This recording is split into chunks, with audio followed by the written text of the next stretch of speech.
Alrighty, so welcome everyone to Footage Not Found, lost or hard to find films. They should really have an asterisk on it because it's like technically hard to find, not so much now thanks to the internet age, but we'll get there because even in the age of the internet, there is still some stuff that's lost to time or in some cases lost to copyright. I'm going to be hosting this with Todd, my partner in cinematic crime, Hello. literally since we were just talking about piracy. And he's upstairs right now. So, hi, Todd. Hello. Just a couple of notes. Next month's program is going to be about John Waters and Dreamland. So, if you are a big John Waters fan, or if you only know about him through my passing mentions, this program is for you. I will say, just as a heads up, John Waters movies, particularly his earlier stuff, very transgressive, very pushing the boundaries. So they might not be for you. I would recommend maybe reading a Wikipedia summary of Pink Flamingos and see if this is something you want to go into. But even if that's not for you, some of his latter films are definitely more accessible. My October program is going to be on women in horror. November is going to be on the great, I would consider him one of the best, probably in terms of US directors, like one of the last great old school director, Martin Scorsese. And in December, Todd is taking over and giving us all about Godzilla. Todd, would you like to give us a preview? Well, I mean, it's kind of says it all right there on the tin. We are going from the original 1954 Atomic Cautionary Tale through his kind of evolving from a atomic nightmare to a giant scaled superhero to America's numerous attempts, some successful, some not, to try their own spin on the character. Alrighty. Go on. It's a surprisingly varied history. Oh yeah. I mean, if you've only seen the original Godzilla, I would recommend looking at some of the later ones, like the ones you've showed me, or if you're only familiar with kind of the goofy dubbed Godzilla, there is a far more serious side to Godzilla. And if you're only familiar with the 1998 Roland Emmerich Godzilla, I'm sorry. Just find a way to change that. I don't know what it is. That will get its day in court here. Do not worry. Alrighty, so we're going to get started. So just bear with me. I am on my Mac and I'm using Keynote. That is sometimes a little more iffy for me to deal with. And Todd, just let anyone in who is comes late. This slideshow, and I'm going to minimize. Oh, one sec. Gotta.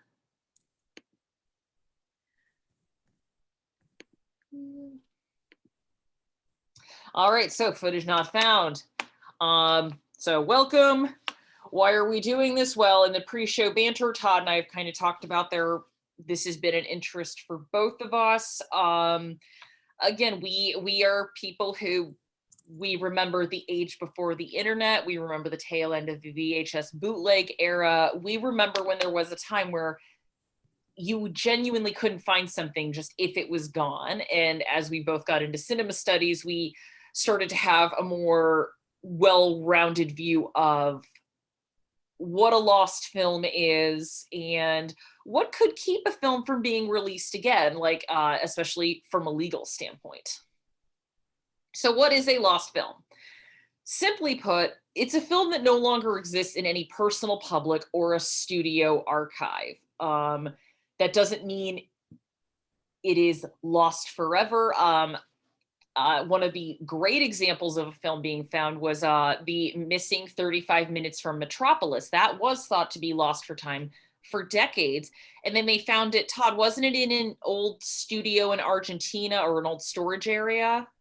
Yeah, it was. You definitely have the country right. I don't remember specifics to where they found it, but yes. Yeah, so just because it's unfindable does not mean that it is lost, but unfortunately, especially if we were talking early cinema, it is lost to time. Actually, another great story of lost films being found was when Todd and I went to go see Shaolin versus Boo Wu Tang at the Coolidge Corner Theater. And that was one where a guy, he had received a key to this old theater up in, I think it was Vancouver. Yeah. went looking for, just went poking around, looks at the trapdoor underneath the stage and finds hundreds of film reels of old kung fu movies that people had thought were gone. It was like, that's it. There's no copies. They must have been destroyed or lost or warped. Hundreds of films suddenly are now found. So sometimes lost doesn't mean lost forever. I always like to say, keep the hope alive. And if anything, I'd rather it just be a we can't locate a copy than some other examples that we'll get to. So why might a movie be lost? The three main reasons we are going to go over. The one that's going to come up the most is going to be copyright issues, especially as we get into newer films and studios being sold to one another and studios being dissolved and production companies going under. Some movies, people have no idea who even owns them anymore. And it just becomes we can't, Todd will get to this with one of our films. We can't release it because we can't find an owner. And if we can't clear copyright, what do we do? Or actually a good other end of that is George A. Romero's Night of the Living Dead. That was made without a copyright. So the reason that movie has so many different editions and releases is because everyone can release it. Versus if you don't know who owns the movie, therefore you can't clear it. It's like, well, I don't want to somehow get sued when the owner comes out of the woodwork. Music rights are also a big reason why something can't be cleared. Todd, you and I were actually watching Return of the Living Dead, and you said that one of the reasons this movie had some holdups with the releasing was clearance of a song. There's this section was where, as that's something people immediately catch on to, there are different cuts in the movie where they've had to change out the audio and swap out certain songs because when the time came to the re-release, they couldn't get the rights to that particular song, so they would just swap it out. Mm-hmm. Another example of this, while not a film, a very well-loved TV series, the MTV series Daria. If anyone was familiar with it, I certainly was. I was the right age for that show to exist. If you ever watched it, very, very heavily featured the music of the time. And there was the question of, why isn't there a DVD release of this? This is a well-loved series. There's enough of a demand for it. It was clearing all of the music rights, and it would have been such a surmountable cost that the studio's like, we can't do it. Eventually it was released with just generic music, and they're like, this is the best we can do. Otherwise, this set probably would have cost like $150 to make up for paying for that. Second one, rights holder hesitance. Whoever owns the rights may not want to release the film. Now, Todd, this almost befell Nosferatu, correct? This one kind of lands between rights holder hesitance and destruction. Okay. If you've ever seen the film, you will note that it has a more than passing resemblance to the original story of Bram Stoker's Dracula. Unfortunately, Stoker's widow was also quite aware of this as well, and she took the film to court. She sued, and the court order was going to have the film destroyed because it was seen as an unauthorized knockoff. Unfortunately for the widow Stoker, and fortunately for cinema at large, there were already copies out there in worldwide distribution, so they weren't able to round up and destroy all the copies. And it still exists now as a very public domain film where you can see various copies of middling quality. You can just go online and search around. Yeah, I mean, I don't want to imagine a world where people can't go back and watch Nosferatu and see just the genesis of so many different horror influences. And the third, as Todd pointed to, destruction. The original print might be destroyed. No original prints or copies. This particularly befalls early cinema. And we've actually just had a very, really awful example of this in Brazil. The Brazilian Film Archive caught fire, and it makes me tear up to think about how much art might just be gone forever now due to that. And again, stuff like that, it's no different than a museum catching fire, or when the Notre Dame caught fire, people were wondering how far is this going to spread. It's like, these are artistic artifacts being destroyed in many cases, by accident or no, yeah, I mean, this is all accident. I mean, there were cases in history where art's intentionally destroyed, but Notre Dame, I believe the Brazilian archive, and, I just gave the hypothetical example of a museum catching fire. All hypothetical examples. I didn't want to accidentally sound like I was insinuating Notre Dame was intentional, because it was not. So speaking of destruction early films, we're going to go into lost films of early cinema. So again, this is where it gets depressing. And truthfully, I think this should be a program of its own, and it likely will be. I think this is going to require a lot more digging and reading. But there are some pretty famous movies that just are gone. I think the biggest one is The Mountain Eagle. That is an early Alfred Hitchcock film, and that's gone. The British Film Institute has a 75 most wanted films. They're trying to find these lost movies. That is just always been their number one trying to find. They've reached out to collectors. They've reached out to personal archivists, even people who might have been related to friends and family. They've still come up with nothing. On the plus side, when there are people who try to search for these films, sometimes they will come up with other things such as production stills, scripts, maybe some incomplete footage. So while it is not the complete film, there is at least something. Another tragedy that I would point to, if you watched my Women in Cinema program, Tressie Souders' A Woman's Error, which is considered to be the first feature film directed by a Black woman, that is just gone, lost to time. There have been hunts to find a print. It's not there. There's documentation of the film existing, of what it's about. So it is properly credited to her, thankfully, but we can't watch the first feature film directed by a Black woman. And I think that's a shame for cinema history. Also, for going to someone famous like Alfred Hitchcock, Harold Lloyd in 1943 had a fire in his own personal archive, and he had actually fought with studios to get the rights to have his own films. So a lot of his Lonesome Luke and Glass characters, they were just destroyed. Thankfully, some was saved. But again, this is a case of just, it's gone, and it's not like there were digital backups back then. It was all film, and film that was flammable at the time. So if it went up in flames and there was no other copy, that was it. And it's painful to think of how much art future generations are just never going to see because of this. So we are going to have a little fun with film deterioration and also talking about film storage. So until the 50s, actually, how many y'all here saw Inglourious Bastards? You can just do a raise your hand in the chat. But there is a little aside there towards I believe the third chapter of the film, which deals with Melanie Laurent and the cinema in France, where they're trying to plot like, okay, how are we going to light this cinema on fire? How are we going to start a fire? And it's like, oh, we'll burn the old reels. So there's a little aside in the film where Samuel Jackson talks about cellulose nitrate, which is what film used to be printed on until the 50s. This was highly flammable to the point where in many cases it wouldn't be allowed on public transportation, understandably so.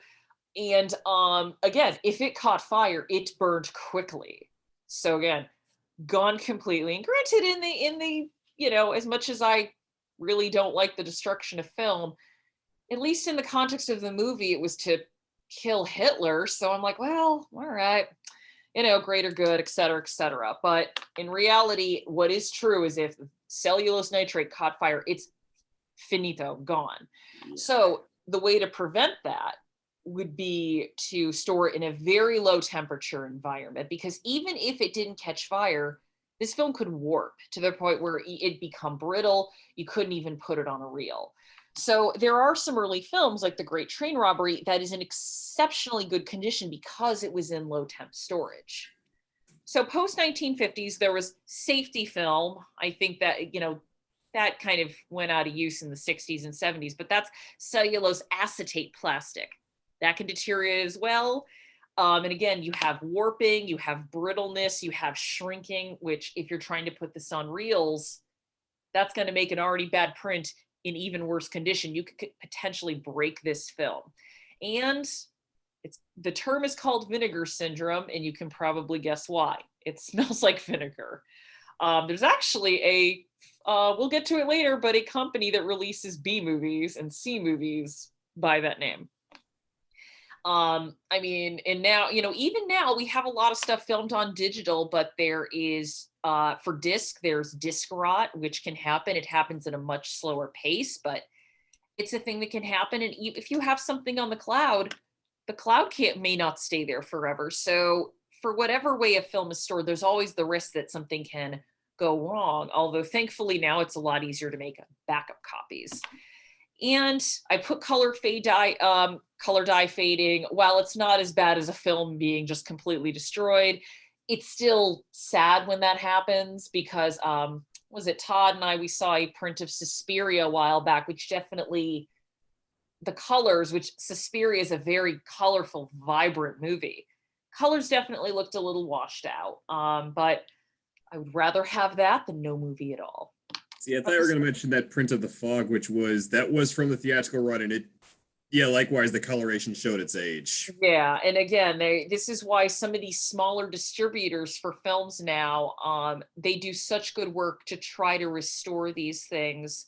They don't just want to put it on a disc to get it out there and make a buck. They actually want to preserve these films. But what's the best way to prevent all of this stuff with really old film, even if you have like old Super 8s? Cold and dry storage. So if by any chance anyone here has old films, cold and dry is the way to go. So before we get into some individual examples, I want to talk about a podcast I reference a lot. Todd and I are huge fans of, the dearly departed 80s All Over. If I never explained the hook of the show, two film reviewers, Scott Weinberg and Drew McQueenie, were going to go through the 80s. Every film release, they were going to try to watch it, talk about it, look at it in context, see, what endures. They said, what was it, Todd? It was what worked then, what endures now, and what it felt to be like, what it felt like to be there when it all went down. Yeah, unfortunately, the show could not get through the entire 80s because it just became so much work for a side project. The fact that Joe Rogan gets paid how many millions of dollars to not know things, yet 80s All Over couldn't continue. It's an unjust world we live in, but such as that. But there would be times where they would talk about, like, we just can't find these films. The big one stood out to me was Rough Cut, which is a film starring Burt Reynolds. The idea of Burt Reynolds, who for one of the longest times was a star, a huge star. You can't find one of his movies is just unthinkable to me. With the case of a lot of these, they made the jump to VHS because in the 1980s, when VHS started to become a thing, literally everything went on VHS. If you think everything went to DVD back when that became a format, that has nothing on everything that went to VHS. Because this was something that had been previously unseen, was like, oh, we can watch these movies at home. We don't need to wait for the television. So pretty much everything went to VHS. And there are some cases where like VHS rips still exist, or potentially there was a laser disc. But none of these I can find any evidence of having a legitimate legal disc home media release anymore. And again, when we think of lost movies or movies that you can't find, I think a lot of us will immediately think of earlier films, like films from the 20s, the 30s, where film storage was harder. But the 80s weren't that long ago. The idea that there's stuff from 40 years ago that are just, it's gone, it's like it never existed, it's a little scary to me. And I'm not even I don't even think Rough Cut's probably the best movie ever made, but I'm like, that's just weird that these movies can just disappear off the face of the earth, apparently. And both of those hosts, they knew how to get copies if they needed to. And if they couldn't find them, that's how you know it's completely out of reach. So we're going to move on to our first example, which is actually kind of a nice story. Raggedy Ann and Andy, two of the creepiest dolls ever made. There was a musical animated film in the 70s, which thankfully... Having seen it, it's also creepy. I've seen clips, and I just looked at that, I'm like, I don't know. Raggedy Ann and Andy creep me out enough as it is. No thanks. The animation looks cool though, but this was a movie, came out in 1977. It was a musical adventure. It didn't do very well. This was also in the age where animation was kind of trying to find its footing in the US. Walt Disney had died. Disney kind of didn't know where it was going. They were trying to do anything they could to like make something that worked and recapture Walt's magic. There was also the kind of not resurgence, but we were starting to see more adult animation stuff like Ralph Bakshi, Fritz the Cat, American Pop. Well, American Pop was 80s, but Ralph Bakshi's Fritz the Cat was 70s. We also saw French films like Fantastic Planet. So animation was just in a weird place where they were starting to realize like, oh, this isn't just for kids anymore. So Raggedy Ann and Andy is really in that interesting era of like you take a children's property, but you make a film that is not really child friendly. And that's really why it didn't do that well. I think there were a lot of parents who were just like, I don't think I want my kid to see that. Or they did, and they're like, this is terrifying. No thanks.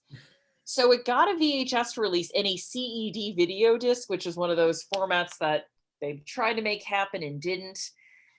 And for a while, this was lost, and it's never had an official disc release. Some of that, for the longest time, people just thought like, well, the negative was lost. And that is true. The original negative was lost. That was when the rights went from the original distributor, which I think was like CBS or Fox, and it went to Paramount, Simon and Schuster. In that move, the negative just disappeared. However, there are surviving prints, and there were animation studios that actually were able to kind of restore the print, and there have been screenings. So this is kind of a case of it's sort of found now. However, we're probably still not going to see a disc release because Simon and Schuster owns the rights, and they just don't see it as a cost-effective measure to put it out. They're like, there's going to be no return on investment. So unless someone tries to purchase the rights to distribute, we may never see a disc release of Raggedy Ann and Andy, and a whole new generation of children cannot be traumatized by this. They'll have to be traumatized by the Plague Dogs put up by Shout Factory. Please don't show your children the Plague Dogs. I just heard about that movie and I'm like, oh no, thanks. If you see the words adapted from Richard Adams, just keep walking. It's not for children. He's the guy who did Watership Down, which I do know a lot of people who saw at a young age and were like, why? So moving on to a staple of a long gone, but used to be like an incredibly cool part of underground culture, Begotten. So this is a very low budget experimental art horror film. It's a take on the creation myth. If you thought Darren Aronofsky did some weird stuff with the creation myth in Mother, wait till you watch Begotten. So it had kind of it was a hit on the festival circuit. It had trouble getting distributors because it's just such a weird little movie. But there were people like Susan Sontag who thought the film was brilliant. So it had a cult following, as a lot of movies will. People going like, you have to see this. But, this was before, oh, hey, just put it on YouTube. Or, oh, hey, I can download this on LimeWire. So this stuff was put on video VHS release, which there was an official one, but it was so small, it then became bootleg. So that was when people would make VHS copies, tape it off of VHS, tape it to another VHS, and it would get passed around, and it would become this like, oh my gosh, have you seen this? You have to watch this. And that's actually kind of how this one still gets around. Like this is a frequent title on like most disturbing movies lists. Yeah. And partially the fact that there is no official release anymore, and it is still so bootlegged, kind of you have to go look for it for a little bit, or you did for so long, kind of added to the mystique. It is available now. It's just on YouTube, but this is one where there has been talk to try to get an official release with potentially special features, clean up the print a bit, but because the original they can't find, and it's so hard to work out like ownership, it is another one where it's up in the air. It may just officially always remain a legend and a staple of the bootleg market. So we're going to go from Begotten to a more famous example and something made by a more famous director. Is anyone here familiar with the great Todd Haynes? Carol, Far From Heaven, Safe.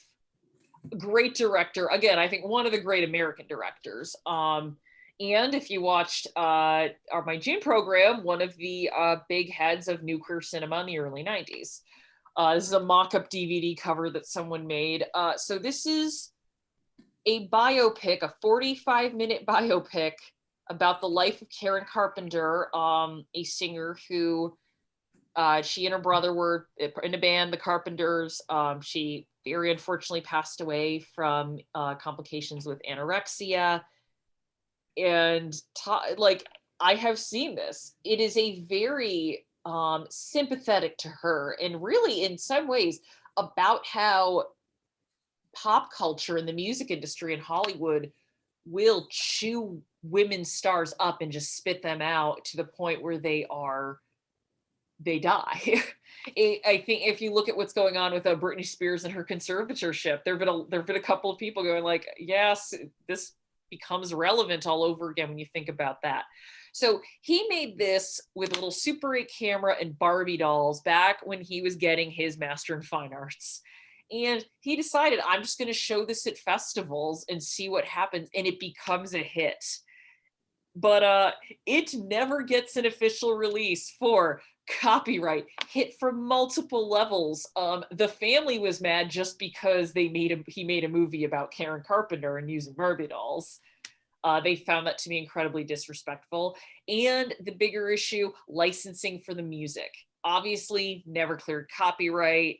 And, especially when you're getting your MFA, I don't think he had the money to pay that off. He could now if he wanted to, but I think Todd Haynes himself kind of likes the idea of Superstar being this sort of underground. You have to pass the VHS around. You have to go, holy crud, you got to see this. This is so weird. And again, it's one of those, it's on YouTube now, although this is one where it gets taken down pretty frequently. And then some hero, not all heroes wear capes, will upload it again. So the internet is kind of thankfully adding to its longevity, whereas there was a fear for a while when YouTube came out that potentially the kind of bootleg market might die, that some of the stuff that was passed around on VHS and disc may not make that jump. But no, if anything, it's been a haven for that stuff. It's like, oh, this weird thing that you could never see because you didn't know the right person. Now it's just up here. There is someone who has an official copy, and that's the MoMA, the Museum of Fine Art, but they can't show the film. They've got an agreement with the Carpenter family. You could go in and view it privately if you wanted to, which is a similar arrangement we have to another movie we're going to talk about closer to the end of this program. So now we've got 3 movies that we're just going to put all in one because they're all similar situations. Movies that came out, did horribly, were critically reviled, and then studios just decided, oh, we're just going to pretend this never happened. Inchon, for my May program, I talked about that for a bit. They sank a ton of money into it. A lot of Mooney money went into that. It came out, it did horribly. It never even got a VHS release, which again, back in the 80s when literally everything was going to VHS, you had to do pretty bad for a studio to be like, we're not even putting this out on home video. It's not worth the investment. Wired is one where I believe the studio, that had a hard time finding a distributor because the word around that movie was so toxic even before it came out. I think just whoever has it doesn't want to deal with it. They're like, I don't want to deal with the inevitable backlash that will come from releasing this movie unless it's Todd, who do you think could put it out? Maybe Vinegar Syndrome could do it right? Maybe, but again, they're going to have to, those extras are going to be a mea culpa, basically. Just, we're sorry. And then there's the Keep, which, Todd, you can show people at the end of the program, but you actually have a bootleg copy of the Keep. Yeah, this is one we didn't bring up during the It's a Disaster, although we probably could have. The Keep is so the year is 1983. Fresh off the success of Thief, Michael Mann gets tapped to do an adaptation of a 1981 pulp horror novel of the same name. It's actually a pretty enjoyable novel, but that's besides the point. It's a story about a group of Nazi soldiers occupy a castle in remote Eastern Europe and unleash a sleeping evil there. So yeah, it's monsters, Nazis, all the, and initially they hired Mann to do it again based off that success. The first version he cut together, this wasn't like a work printing, this was legitimately the cut he made, was 210 minutes long. A 3.5 hour period horror film at a time when that was seen as a excessive demand for a big studio movie. Nowadays, they'll give you that for like nothing. And yeah, they basically Paramount balked. They wanted a 90-minute runtime. They went back and forth over that. There were issues with cutting and recutting the movie. Visual effects were constantly being reworked. Like the main villain of the movie, the monster Molasar, had like multiple designs before they finally just went with a guy in a suit on it. The finished films finally came out like 6 months later than they planned in the 90-minute cut. Mann was utterly disillusioned by the project and he walked away from it. And again, it was a critical dud. It was a disaster for Paramount. They released it on VHS, but they have never tried to bring it back. It has a cult following now, but it's very much, it's been asked for, but there is not really a big demand for it. At one point, someone did ask Michael Mann about the possibility of trying to maybe restore his cut, and he for a while there was said to disown the movie entirely. He's more looked at it now as there's aspects that he likes, but in general, he doesn't think they could do it because the elements they have, they can't put them all together the way they would have been that he would have wanted to. It's just not feasible. And even the version that's on YouTube now, as we're mentioning here, that's technically not the same version because they had to change out some of the soundtrack for copyright reasons. Yeah, that's I mean, Inchon, I think you can just find on YouTube. I will likely watch that one day because if I can quote Drew McQueenie, I do love movies made by maniacs. Actually, I don't think the guy who directed the movie, who directed Inchon's a maniac, but again, this was funded by the Moonies. They're a weird group of people, and Wired is one that I've interest in seeing, but I'd like to see what could be done with the release because there can be ways to address the controversy of that film and have it out there. But we'll talk about that with another film that is notoriously hard to find in the States. How to do a controversial release correctly.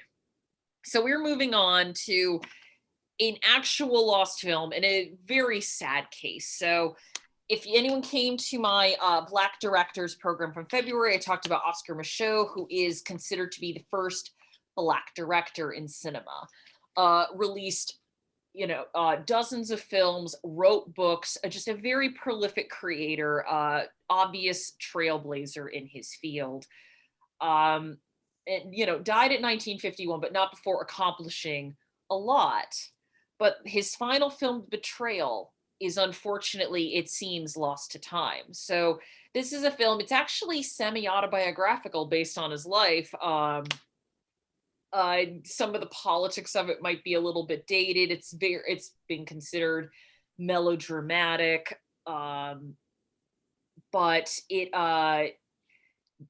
the sad part is, again, no known print exists. So I wanted to pull this quote from Zachary Ingle when he wrote about it. He says, quote, "One wonders whether those elements that the white press found to be outdated and melodramatic would have fared better if the reviewers had known they were from his own life. Unfortunately, unless the film is rediscovered in an archive somewhere, the Betrayal may never be given a proper critical reassessment." And I think this is an example of the true tragedy of a film being lost for a number of reasons. Again, the fact that, like, similar to Alfred Hitchcock's films being missing, the idea of, okay, we don't have the final film of the first Black filmmaker for someone to see, even if it might not be good, but just to see so there's a complete collection. I think that's a tragedy to not have such a groundbreaking figure's work. But the other reason is we don't have it, so we can't reappraise it. We can't look at it and say, yes, maybe potentially the people who looked at this in 1948 didn't know this information, or they weren't ready for it in some cases. There's movies that get reappraised all the time. Like Roger Ebert didn't like The Shining when he first saw it, and then he looked over in 15 years later and like, you know what, I was wrong. I think this is a good movie. So when these films are lost to time, they never get that opportunity to be reassessed, or seen again, or seen by a new generation who might just go, oh, I don't know what they were thinking. This movie's great. One of Todd and I's favorite films, John Carpenter's The Thing, really didn't do well with the critics and was a box office flop. If that film had somehow been lost to time, people like us could never discover it and be like, man, this movie's amazing. So it's not just sad that it's gone for historical reasons, but I think the fact that culture can march on and look at these films in a different way, the fact that there's no opportunity for that is also sad. There is one good thing about this. The New York Archives does have a script. There are films still, so it is not completely gone. But the fact that we are not able to find the finished product as of right now means that we can never give this thing a look. So by all accounts, the Betrayal being lost seems like it was accidental, just something wasn't stored correctly. This next movie, intentionally destroyed. So this was a film not originally included, but when I tried to look through what's the BFI's most wanted list, I saw Nobody Ordered Love. And I'm like, never heard of this. But Ingrid Pitt's in it, and she's been in a couple of she was a staple of British film for a time. And then I saw why it was lost. So it came out in 1972. Apparently it's a drama, satire. There's a film within a film. I have no idea because no one has seen this movie since it came out. Not reviewed very well. And Robert Hartford Davis, the man who made it, was so angry with the reviews, really more like just burned by it. And he was having a fight with a film distributor. He took the master copy, and this, back in the 70s, Ingrid Pitt actually wrote about this. And she goes, we only had the master copy at the time because they were planning on doing the distribution. She goes, this was back when we went from cinema to cinema, not a wider release. So he basically took the master copy and went home and just kept it in his garage until he died. And then his wife said, throw it in the trash. So it's sitting in a landfill somewhere. Maybe at this point, if it's been in a landfill, it's probably gone. Even if we find the tin, it's probably just destroyed. And even Ingrid Pitt, before she passed away, she'd written about this a few times. She goes, some people have told me they've seen Nobody Ordered Love, but she's always like, that's news to me. But yeah, this just one where it's was so angry at the reviews it's got, and apparently production was very troubled. So he was just so at the end of his rope. It's fine, no one's going to see this. And again, similar to another film we're going to talk about. But yeah, again, this is one where I'm I don't know if I'd call this a tragedy on the level of The Betrayal, because I'm at the end of the day, if the creator doesn't want us to see this, I guess they have a right to do so. But it's also now this sounds like a train wreck and I want to watch it. But yeah, the only thing that exists are stills, and I think there are pages of the script that the BFI has found, but they're that's it. We have tried looking up and down for this, and unless someone finally comes forward, this is one where they've kind of just not written it off. They don't like to do that, but they've considered this to be a true lost film. So, full disclosure, this was added today because we were talking about what we were going to go over, and Todd suddenly goes, oh my gosh, how did we forget Abby? Well, it's actually because I'd almost gotten in my head that maybe somebody had saved the rights for it until I did some looking and went, oh no, this one's still out of print. Yeah, Abby is an interesting story. Todd, why don't you tell the story of Abby? Well, as you can see from the first line here, this was made in 1974, where it was basically, here's the thing about mid-70s horror, and this is a truism to most art, what's successful will inevitably be imitated. The Exorcist was a huge success when it came out, which meant for the next few years, if you were making a horror film, there was a better than average odds you're going to find a way to work in it. The devil, possession, and exorcism. You're going to have at least one of these because The Exorcist made Warner Brothers a mint, so ergo, that's what we're going to do, dang it. And yeah, this was probably one of the most egregious examples, to such a point where Warner Brothers flat out sued American International Pictures because for copyright on it. And it kind of didn't help that the film's director, Liam Girdler, when he got asked about it, he was quoted to say to the Louisville Courier Journal, "Oh, sure, we made Abby come on the shirt tail of The Exorcist." At least he's honest. I mean, he openly copped to it, and yeah, because of that lawsuit, it was essentially out of print for a while. Occasionally it has had very, very limited runs it had like very limited DVD runs. And yeah, there's still a question of if there's like any print out there. And it's a question of how much. Yeah, there's no good 35 millimeter print. It is one of those, someone put it up on YouTube. Let's see if Warner Brothers comes for it. But I think they might just be in the case now of maybe if we don't talk about it, that'll just die out. But even then, the prints that were made from the DVD were from 16 millimeter and not great quality. And little I found on the YouTube, I'm like, oh yeah, this looks bad. The general consensus is what 35 millimeter prints are basically under a lock and key with Warner Brothers. Just suppressing cinema over and over, aren't you, Warner Brothers? Well, I mean, this also goes into the larger issue of copyright, which we'll be coming back to. It's copyright all the way down. So moving on to another copyright case, Blood Beach, starring one of the greatest actors of exploitation cinema, John Saxton, dearly departed, R.I.P. Yeah, this is another where if you watch this, it's probably you're seeing it on a bootleg, because this is definitely a hard to find film now. I watched it, but it was not legit. And this is actually one where companies have been interested. Like Shout Factory, they pursued this for a while through the Scream Factory line, and they kept hitting the same wall. No one seems to know who has it. Because they talked about this, and there was another. It was a Mia Farrow film called The Haunting of Julia, and it was the same problem of we looked around every song we kind of get through. It's like no one, we can never find a definitive. This is who owns it. This is who we talk to get it.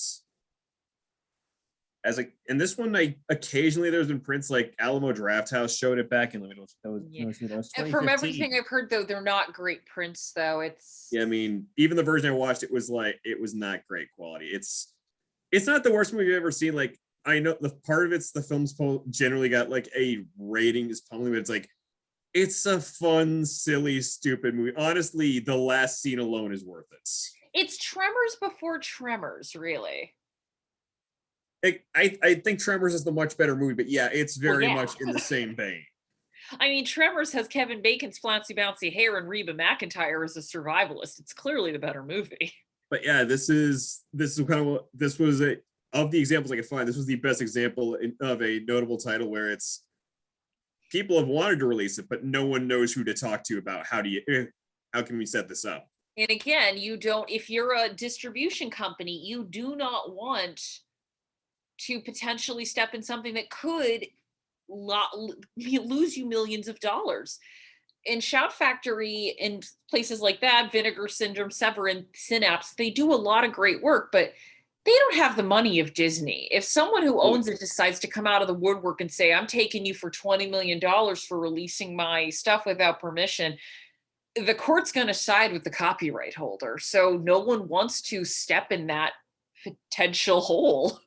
To give a semi podcast plug, and as well as for some other great place to find some out-of-print titles, the podcast Shockwaves, they interviewed people from Shout Factory a couple of years back, which is how I found out about this. And some of it changed at the time, but there was also, at that time, they talked about like sometimes getting some of the bigger titles from studios like Warner Brothers, it's hard to persuade them because a lot of times they want to release it through their own brand. They don't want to let their stuff out to don't want to let their stuff out to a secondary company. Oh, we'll get there, Todd. We'll get to Warner Brothers. Oh, yes. So the last one, Todd's going to really take the reins on, is Dawn of the Dead, which we have been lucky to see at a screening with the Coolidge, but that is something that is few and far between, because it's another one where it's just rights distribution tangles and one rights holder who is dead set on hanging on to it. And again, sometimes it is kind of one of those where sometimes all it takes is one person just digging their heels in. This is a movie a lot of people love. It's widely regarded as, you ask people who are considered some of the best sequels ever made. This is one of the ones that's up there. One of the best horror movies ever made. One of the best zombie films ever made. Again, this is a lot of people love this movie. It's like, because Rubinstein has very specific conditions as far as what he wants in this from the release. A lot of people can't meet his demands. So again, if a theater is screening it, they are paying through the nose to get those rights. There has been no Blu-ray release. There is admittedly, if you can find it, there is a good 4-disc DVD version out there with multiple cuts on it. But honey, we have that. I know, we have 2 copies between the 2 of us, actually. Okay. I'm just saying, for people who want to seek this out, there is a good DVD release out there, but yeah, Blu-ray, it has not been able to make that jump as a result. And it's even hard to find online. Like, this is one where if it's up on YouTube, it gets pulled pretty quickly because, again, it's one dude. And again, since I said I would do the weird story about, or do you want me to say that for later? We're at 7:22. Let's save that for later. Yeah, okay. All right. So moving on to one person digging their heels into a movie where the one person really involved kind of just is a little bit meh about it being released. It is John Waters' feature debut, Mondo Trasho. It was made for $2,100. John Waters got charged with disorderly conduct. I mean, John Waters and the Dreamlanders getting thrown in jail while they're making movies. Wow, who would have thunk? But the big feature of this movie, and it's really, I'm going to say this as a Waters fan, it's not a great movie. It's very surreal, and Waters himself has kind of said it would have been better as a short film rather than feature length, but it features a ton of popular music. It had a VHS release. I guess just back in the VHS days, they didn't care about copyright as much. Or might have been, maybe it didn't cost as much to clear rights, but the reason it has not been released now since the early days of VHS is because it would cost so much money to clear that. Waters has talked about this in interviews. He has run the numbers and he's like, it would cost $1 million to clear rights. And it's not even that they don't think there'd be a return on investment, because Waters fans probably would buy it. But Waters himself it goes back to, I don't think it's that good. It's on archive.org. It's one where, again, you can find it if you want. It's just one where the creator has just decided, I don't think it's worth it, but he's also not willing to suppress it and hold it back. He's just willing to, again, let it exist on the bootleg market, as it were. Again, it's not why I love John Waters. This is not one I can really recommend. But again, it's a curio. It's like, ooh, this is the beginning. If anything, his short films are better than this, but we'll get into that next month. So now we're getting into the big titles, as it were. And this is the most baffling one to me, because I have looked on forums, I have looked in film, just people who write about film. I've listened to podcasts. I have still not found a reason why there is no DVD copy of Looking for Mr. Goodbar or Blu-ray or anything. And again, this was, about featuring Diane Keaton, one of the hottest actresses on the planet at that time. I mean, she was in Annie Hall the same year. And it was a very high-profile film. I think it made $80 million at the time, which for 1977, that's a big box office hit. And it has some notoriety because the movie is based, it's based on a book, which was based on the murder of a school teacher. I think the woman who wrote the book was actually not a huge fan of the film adaptation. And this film is fairly infamous for some controversy, and mainly for just how shocking the ending is. And I won't spoil it if you want to find out, but it had a VHS release and it never made the jump to disc. And this is why it's baffling. There's no reason. Even the Devils, which we'll get there, There's a reason. Song of the South, it's like, oh, Disney's just embarrassed by this. This is one where I don't know why Paramount hasn't released it. It's and this is sad because I have not seen this film. I have heard a number of opinions about this movie, but and more than likely, Todd can download it. We'll all watch it. Well, But it is definitely out there on the bootleg. yeah, systems. and again, this is where I'm like, hey, the internet and piracy can be very helpful. But it's this thing where, if someone doesn't know where to go to look for this, they're just gonna be like, I guess I'll never see it. And the fact that it's not available means that there are people who cannot watch this film and decide for themselves what they think of this movie. And I don't know if this is suppression by a studio or just someone thinking, oh, I don't think we get a good return on investment, or they could have even forgot about it. They just don't think there's a demand. But it's probably the most high profile film here that seems to have just disappeared from the face of physical media. And it's really baffling to me because I'm like, you'd think this would get kind of at least a Blu-ray. I mean, Windows got a Blu-ray release. Windows got a Blu-ray release and not this. Or if you want to talk its more infamous twin, Cruising.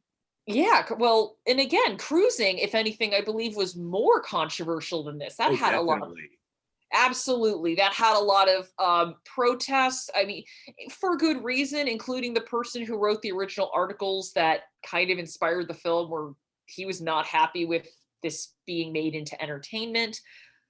It's very strange that something that was this high profile for a while was a part of a national conversation, because it also came on the heels of women's liberation and women becoming more sexually free. Tuesday Well was nominated for an Oscar for this, I think. The fact that it's just gone from consciousness now is really strange. And I feel like the only knowledge of this really exists is among the film groups rather than just general pop culture. But that is what happens when physical media and when access is taken away. It can disappear. And again, it's strange to me that it's gone, and it's so frustrating because I'm like, I can't even find a reason why. Anything to add, Todd, before we go to Disney's big shame? No, I mean, that kind of says, again, this is one where if someone's got an answer, they have been keeping mum about it for years. This comes up frequently on like lost film lists, and no one has been able to explain why. Yeah. So we knew this was coming. Song of the South. Disney, the thing Disney wishes just no one knew about anymore. And in some ways, younger Disney fans don't, beyond potentially Zippity Doo-Dah. And I don't even know if Zippity Doo-Dah is that popular anymore. But 1946 Disney musical, pretty much just controversial upon its release. And Todd, we both read the book Queens of Animation that discussed the making of this movie. It almost ended up even more, let's just say, cringeworthy than it already is. The movie's questionable views about slavery as they are, they had to get talked down to that level. Yeah, there is a narrative that I've seen about this film that's like, oh, Song of the South was fine until some people like got mad about it 10 years ago. I'm like, no, the NAACP wasn't happy with this movie when it was released. They weren't happy with it before it even came out. Yeah, this has never been a film without controversy. It's never had a home video release in the United States. It was released for a theatrical rerun in '86. And then since then, Disney has kind of pretended that it doesn't exist. I'm going to partially correct that. Okay. There was a period of time where Disney was kind of trying to have their cake and eat it too with this one. Okay. To wit, there was, and I'm going back down the memory hole here for a bit. During the early 90s, they had the whole Disney Channel thing going, and every so often they would play the animated shorts from this, which even then, if you've ever seen that movie, some of those animated shorts are still kind of yikes. All I'll say is there was a segment involving a literal tar baby, and leave it at that. Oh my God. Yeah, I had seen those shorts, so I know they weren't lying about that. They would occasionally play those, and of course there was the famous Splash Mountain. Was it Splash Mountain? Or they had the riders. They had the No, song South Step it's on Splash Mountain. They until actually like a year or two ago when they finally realized we can't keep doing this. well And there you can find like their music collection best of albums. They would put Zippity Doo Dah on there. Yeah, there was a weird period where they would try to have the stuff out there, but they also didn't want to release the film itself. yeah, it's so the Splash Mountain thing is interesting because I remember going on Splash Mountain and kind of wondering, like, what is this? I don't recognize any of this. They finally, I think, changed it to be more Princess and the Frog theme, which Yeah. it also makes sense from a marketing standpoint because it's like, okay, what is a 6 year or like a 6 or 7 year old kid going to know going to Disney World? They're not going to know what Brer Rabbit is. They're going to know Tiana. And but I would like to see, like, there is a way to do a release of this right. Like, there have been people who've talked about, like, have film historians talk about it, have people like Whoopi Goldberg, I think, has seen a copy, have her in extras talking about this film, have people talk about the impact and the controversy. Again, I think if you were to let someone like Criterion do a good release where it's like, we're going to look at this film in context, look at the effect, look at the controversy, I think there's a good release to be had there. And this is why it's frustrating Disney. It's like, just try to own it. I mean, say what you will about Warner Warner Brothers. Brothers having a lot tonight, but Well, but when the whole Gone with the Wind thing happened recently, they said, okay, you know what we're going to do? We're going to have a little symposium that you can watch with this, where historians are going to talk about the effect this movie had and why some people have issues with parts of this movie. Where it's like, okay, you can learn something, and then the movie is still available to watch. Whereas Disney, it's just, that's it. You can't find it. If anything, it just makes people more curious about it. It's like, how bad is it? we'll be Which, getting to if that again anything, soon. I've heard it's boring. I've heard it's just boring. But it's, yeah, no, like, this is the one compliment we'll give Warner Brothers, is for at least one of their controversial movies, they're like, we're just going to address this now. Well, that and some of the more infamous Looney Tunes shorts, but yeah, we're gonna release this with a whole bunch of disclaimers. Exactly, disclaimers, but like, again, have people, again, there's whole film historians who could write, like, do a good interview on this. Yeah. And again, that's why it's frustrating. So, speaking of Warner Brothers, here we go. We can't spend too much time on this, Todd. We only have so much daylight left in the day, but Yeah. this is what I would consider to be one of the most egregious cases of censorship and suppression in the history of cinema. Is Warner Brothers continued, and I talked about this in my film censorship program last year, just the continued suppression of the Devils.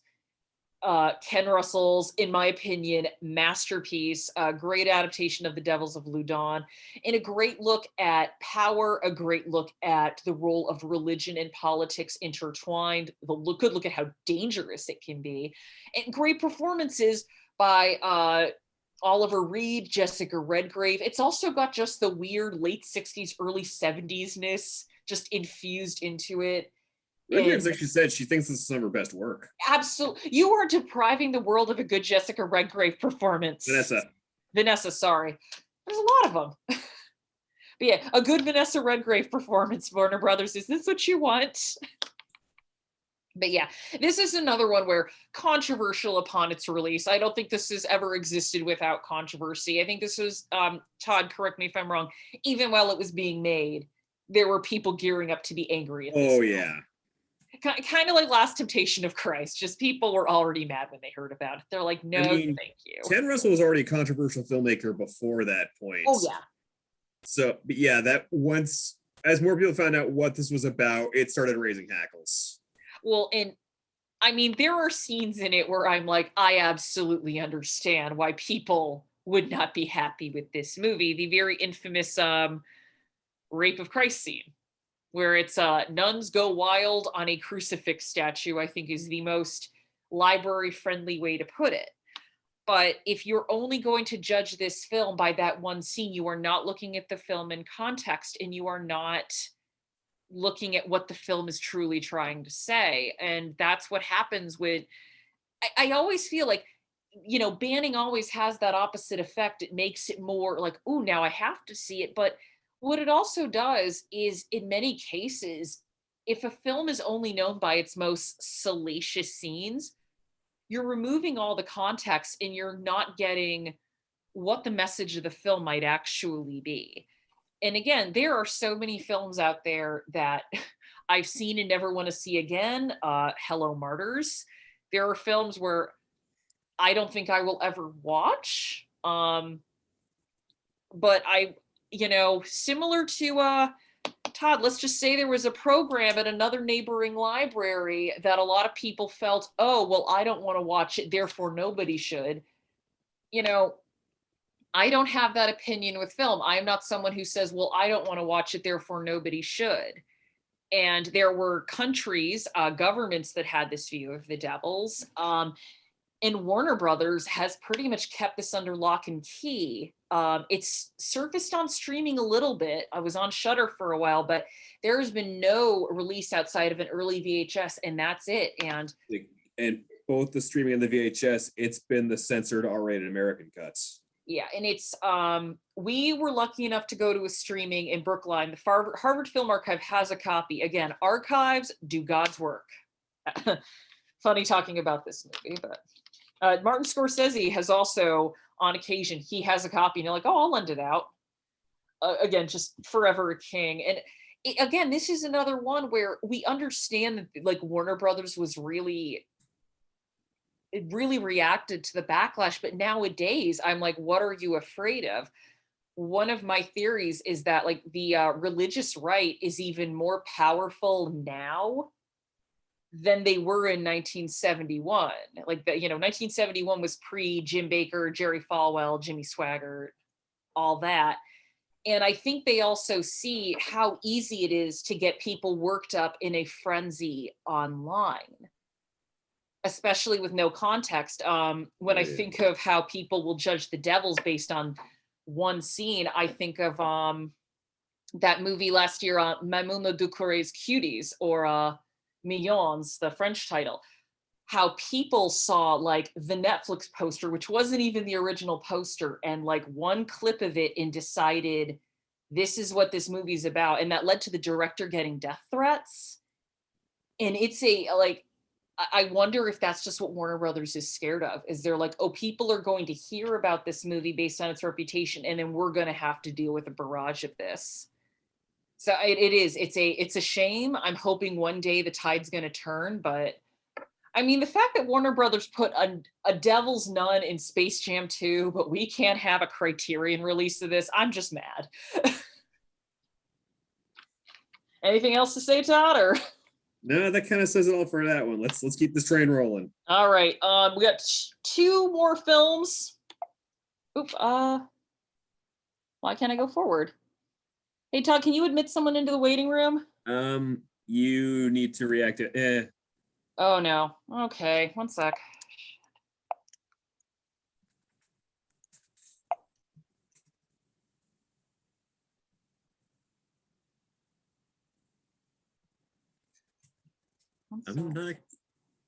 I'm trying to admit someone. There we go. Okay.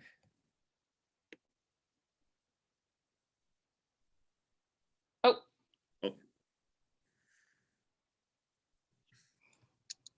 One second. I gotta get rid of this. All right. The fun of live programming. Second to last movie, Nothing Lasts Forever. So this was one that really was almost lost to time, if not for Bill Murray, who makes kind of a cameo in this film. This was starring Zach Galligan, you might better know from Gremlins. It has appearances by Murray, Dan Aykroyd. Never technically came out. So it was produced and distributed by MGM, and the rights are now with Warner Brothers and Turner. My, they're just coming up so much tonight. Word is MGM was really scared with the bad test screenings and just like, okay, we're not putting this movie out. So this was a missing film for a long time. And then in 2004, Bill Murray, there was a retrospective in a New York theater, and Bill Murray lobbied, no, there's a print of this, include this film. And that is when a kind of rediscovery of this movie happened. So yeah, the formal release, a lot of it, you know, other than MGM being like, we're not releasing it, there's also a lot of legal difficulties because there are clips from stuff like I Love Lucy in this film. So again, copyright comes into play. But while there has not been a physical release, and there have been some people who are like, the rights have changed hands so many times, I don't think we can. It does show up on Turner Classic Movies, so it is possible to see it, thankfully. And there is a book on the subject called Nothing Lost Forever. That's by Michael Streeter. It's one where I haven't looked it up yet. This was one I learned about from 80s All Over. And I'm like, oh, well, if I ever do a program, I'm including this movie. But again, this is one where for a while, this was a movie that had just disappeared from consciousness, disappeared from the conversation. And there were some people who figured, oh, this movie's just gone. It's under lock and key. But you know, thanks to Bill Murray, this movie has at least gotten screenings and showings at this point. So now, before we get into the ultimate lost film, I'm going to read you a quote by Harry Shearer, comedy legend, and someone who has seen something that I think we all wish we could. Quote, with most of these kinds of things, you find that the anticipation or the concept is better than the thing itself. But seeing this film was really awe-inspiring in that you are rarely in the presence of a perfect object. This was a perfect object. This movie is so drastically wrong. Its pathos and its comedy are so wildly misplaced that you could not, in your fantasy of what it might be like, improve on what it really is. Oh my God. That's all you can say. That was from an interview with Spy Magazine, 1992. The article was Jerry Lewis Goes to a Death Camp, and it was discussing the never released film, but the crown jewel, the holy grail of never seen films, The Day the Clown Cried. In the chat, raise your hand if you have actually never heard of this film, because I'd be interested if this is the first time you're really hearing about it. You had one hand up. Okay, because in film circles, this is well, as of right now, we're counting down the days to 2024, but that's a whole story. This was legendary of I can't believe this ever happened. I can't believe this was made. There was talk for a while of maybe it's not real. And then, you know, once Harry Shearer was like, yeah, I've seen it, I think people were like, okay, it's probably real. It's not as if a movie was made, was bad, and then just was never released. But this is Jerry Lewis trying to do a dramatic film. So already.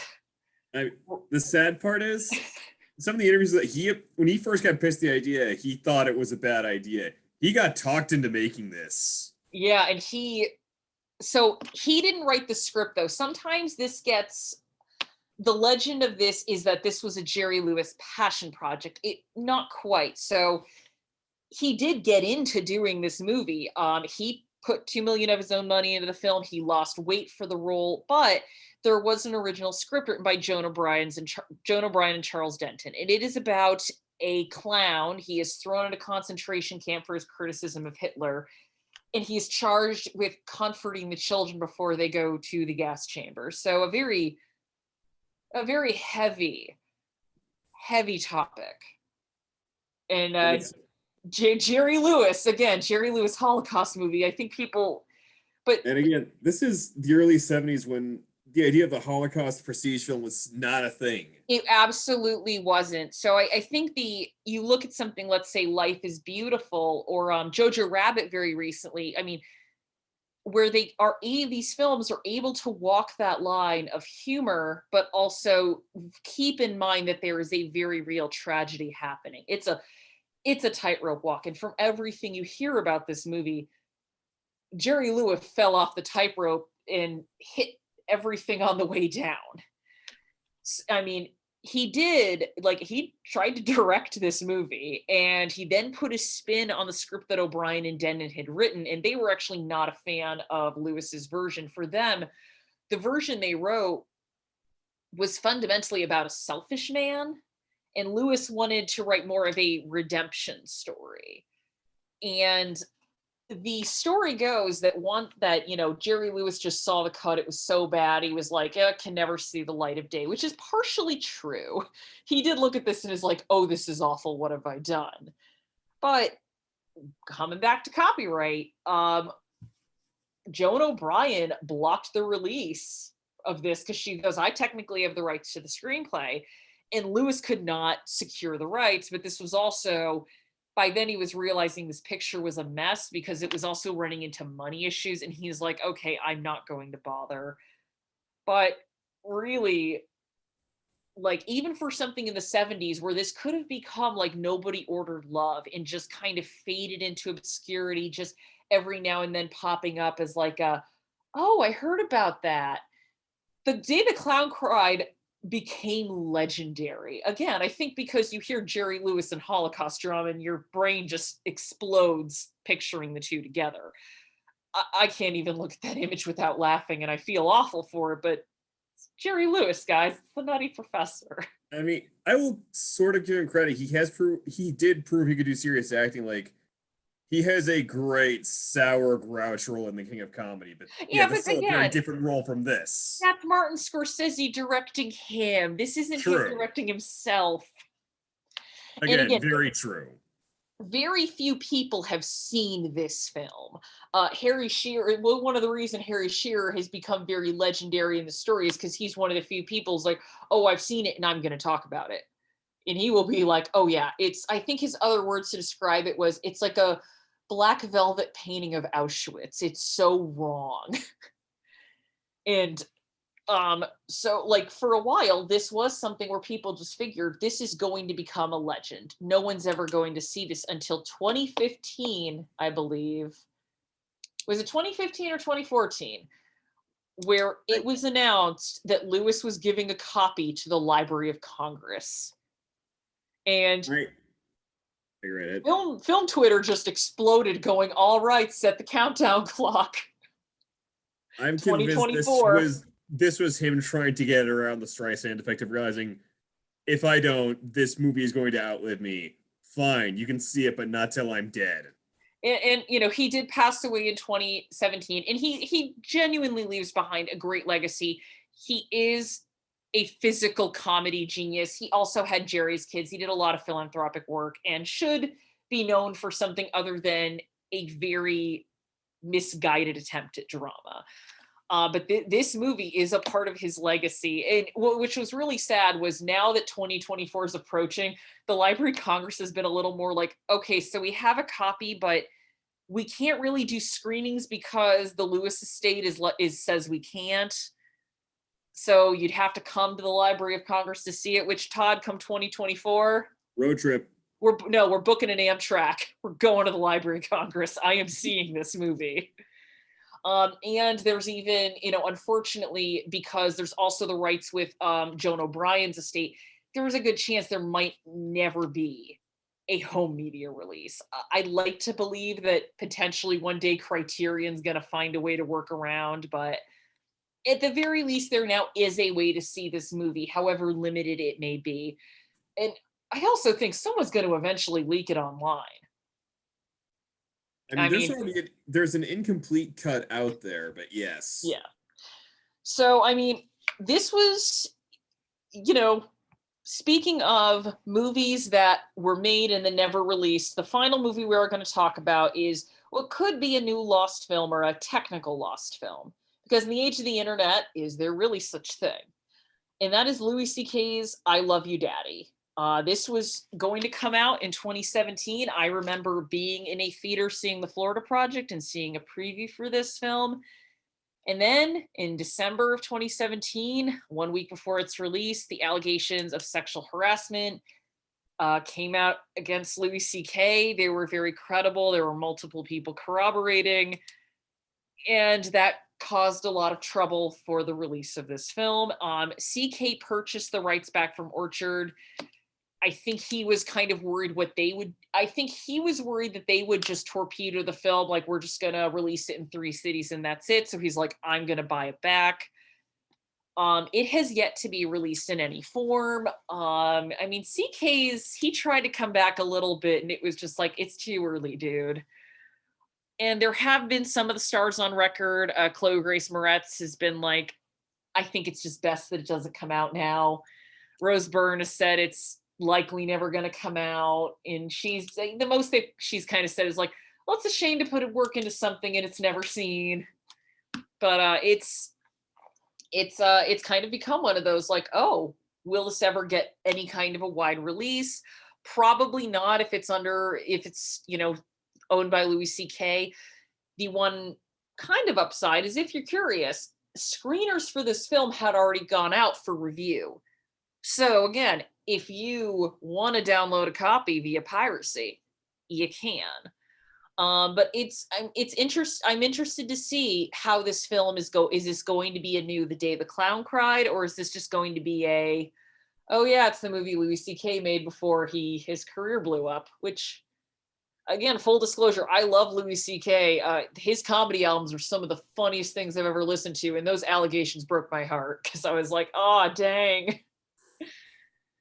But yeah, it's an interesting one. I want to see how this kind of, the legend of this develops in the culture, because for a while it seemed like it might be one of those like, oh, people are going to try to find it, and then 4 years later it seems no one really talks about it that much anymore. So just a little bit something to look at. These are what I would consider to be the saviors of film. So people like Criterion, Synapse, Arrow, these are companies that will try to find smaller movies that might be, not quite in a rights hole, but not big productions that studios know they'll get money on releasing. And they will put a lot of care into releasing these titles. Criterion found an old 1928 film called Lonesome, which had never had a physical release since 1928, and were able to clean up the print and put it out. In an age where there's so much emphasis on streaming or just having a digital copy, which, by the way, digital copies you don't own. If you buy something like this controversy came up a few years ago, people bought movies from Apple and then they disappeared from their library, and it's like, oh yeah, you don't own that anymore because we don't have the rights. I think that it's very important to emphasize that physical media really is the way, or to have an actual file on your computer, not a cloud, is the only way to truly own something.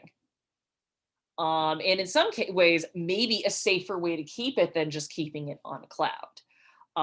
But there are a lot of smaller films that I think would otherwise be lost to time because they might not be on a streaming service, or if they are, they're not discovered as easily because they're not, the newest season of Orange is the New Black. But if they're put out on Shout Factory and a person is a fan of Shout Factory, they might go, oh, I'd never heard of this movie, I'm going to give this a watch. So there are people also, British Film Institute does great work. Martin Scorsese's World Cinema Project, he will find films from other countries that don't have the, preservation opportunities that people might have over here. And he's able to get them distribution, preservation.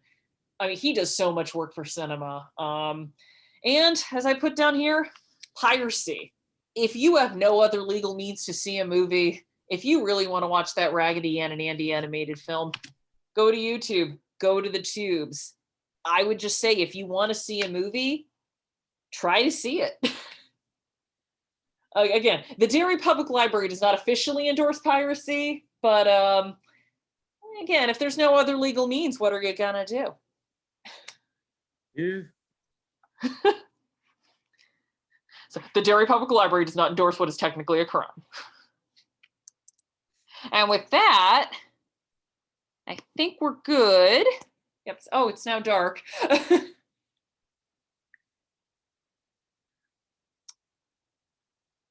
All right. Anyone have any questions? Oh, sorry, Todd. I did not set you as the co-host. That is my fault. That's what I was starting to say before. That's why I couldn't admit anyone. Sorry about that. No, it's fine. I figured it out. Mark, what did you catch when it was on YouTube? Very briefly. Blood Beach. When I was a kid, Yes. that was one of the covers of the VHS tapes that you'd want to watch. The Oh, that's an poster is iconic cover. poster is so much better than the movie. And It one is. night I was bored. I was going around YouTube and I saw they had the entire movie uploaded. So I was like, well, that's gonna go down quick. I have to watch the whole thing. Terrible movie, but Again, worth It's- watching. yeah, I mean, if nothing else, that end scene is kind of worth it. Isn't Edward G. Robinson in it? Isn't he the cop? I think he might have been. I think he's I the really just cop. remember John Saxon. Yeah. I know Burt Young is in it. Oh, that's who it is. It's Burt Young. It's not Edward G. Robinson. It's Burt Young. Okay. Yeah. Oh, I just saw that Janine was late. Don't worry, this is recorded, so you can watch the beginning. But again, if there's one thing I would like to kind of impart, it's the importance of physical media, because there's a lot of, I think, emphasis that a lot of tech companies now have put everything on the cloud. You can get rid of your all of your physical media. And there are some people I've said who are big film fans who are like, you can get rid of your physical media, but for the love of God, have a backup copy and have a hard Oh, yeah. drive with everything on it. Speaking of the It's physical a- media, shall I roll it out now? Yes. Oh, yes, you do have. Show everyone your bootleg copy of The Keep. I apologize for the glare off of the. Yep. That was from the VHS Preservation Society. Are you correct? Yep, where I saw that other shelf, was like, you know what? This is probably never getting official release. $10, I'm in. I've Yeah. always wanted to see that. There are good standalone scenes in it. The finished movie does not come together at all. Yeah. Well, and then, again, this is where the internet, as much as I feel like it's a mistake, actually, no, social media was a mistake. The internet's fine. It has been extremely helpful in getting these hard to find films a little bit more of an audience. So there's at least an opportunity to view something if you want to. You can even find, if you dig hard enough on the tubes, copies of The Devils. It may not be Ken Russell's vision, but it's something. Your But comments about music rights, that's what's kept a lot of TV shows from coming on. Oh, yeah. Absolutely. Again, The fact that the Daria Wonder is the big Years, example. the fact that the Wonder Years actually was able to be released is a miracle, because they actually went out and got every song for that Mhm. show. Oh, man. But I had a show that I loved when I was a kid called Werewolf from Fox that almost came out on DVD, and they had to cancel it because of music rights of all Mhm. things. Seriously? That was the reason. Huh. Oh yeah, See, I the other- mean, so much of why things don't come out or why you can't find things, it comes down to money. Yeah. It's never anything more than money. It's just like it's might just be this is costing money and we don't think enough people are going to buy it to justify this entire release. It's it's sad. It's understandable from a business standpoint, but I don't think there are a lot of people who realize how much just money and copyright and legalese are why so many things don't come out. It's not a nefarious studio head. It's just, it's just someone looking at it and go, oh, this costs money. Nah. Yep.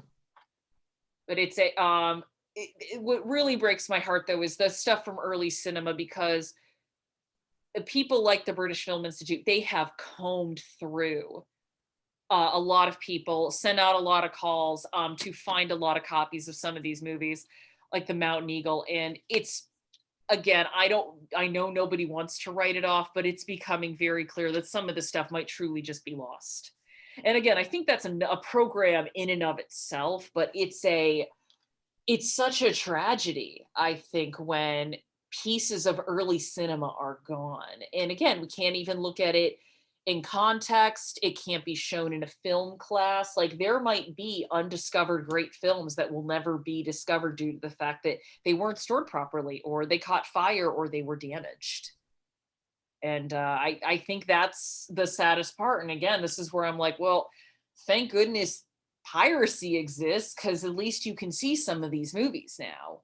But some of the early stuff, if it didn't make the jump to any other type of media, that might be it. Unless someone is, again, storing it in a very good storage facility and just hasn't found it. Again, that 35 extra minutes of Metropolis was found by accident.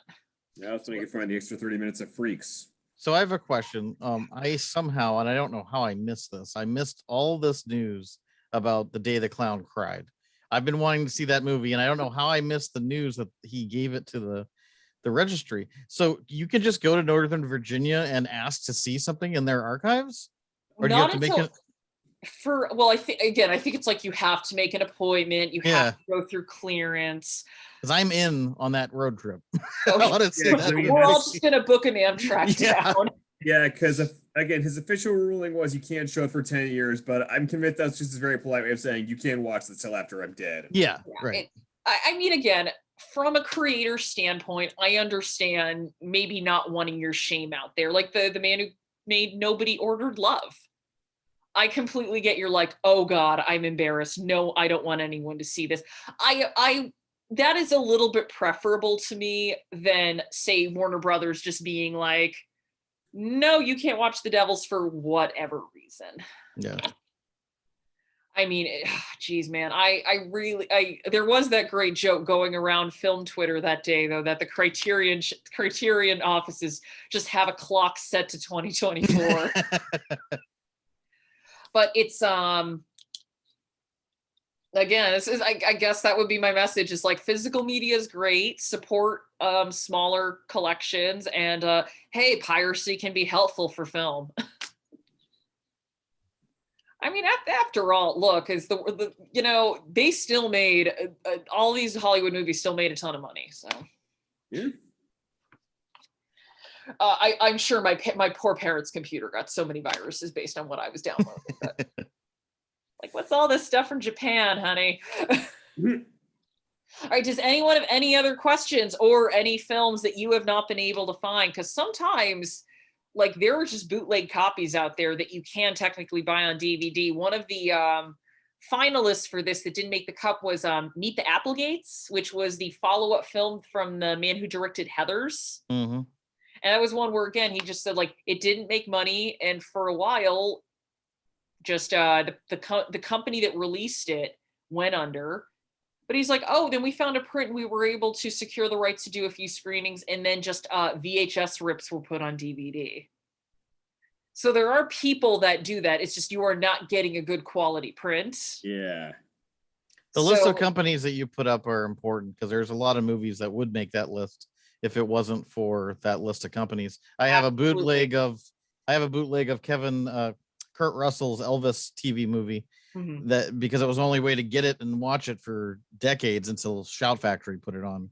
Absolutely. So. And again, this is where the smaller, like Criterion, Synapse, Shout Factory, and Scream Factory, which is their horror segment, they look for smaller films. They look for cult classics. They look for the movies that not everyone is looking for, but they know that there is an audience for. Yeah.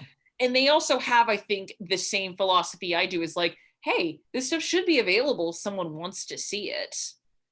And they're truly in it for, the love of cinema rather than just money. I mean, they do need money to stay afloat, but that's why when you buy their Blu-rays, they cost money. Right. Well, even then, you catch them at a sale, you're getting a really good deal for it. Absolutely. By the way, their Shout Factory's release of The Burbs is fantastic. Yes, it is one of my favorite movies.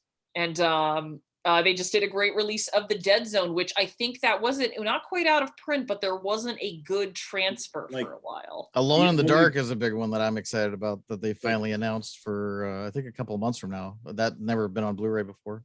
Mm-hmm. And the Dead Zone, the only version you could get was like it was part of a 6-movie Stephen King multi-pack. Yeah. So that was a bargain dealer.